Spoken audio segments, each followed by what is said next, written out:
কিন্তু তোকে আমি এই আশীর্বাদ করছি যে মর্তলোকে আমার পূজার একটি অংশ তোর উদ্দেশ্যে নিবেদিত হবে যুগে যুগে, এবং আমার এই রূপ মহিষাসুরমর্দিনী রূপে পূজিত হবে এই জগৎ সংসারে।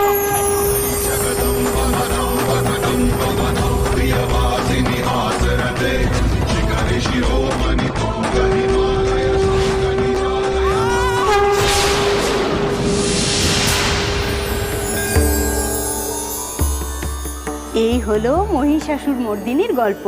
পিতৃপক্ষের অবসান ঘটিয়ে দেবীপক্ষের শুভ সূচনা হলো। পুজো সম্পন্ন হয়েছে মা।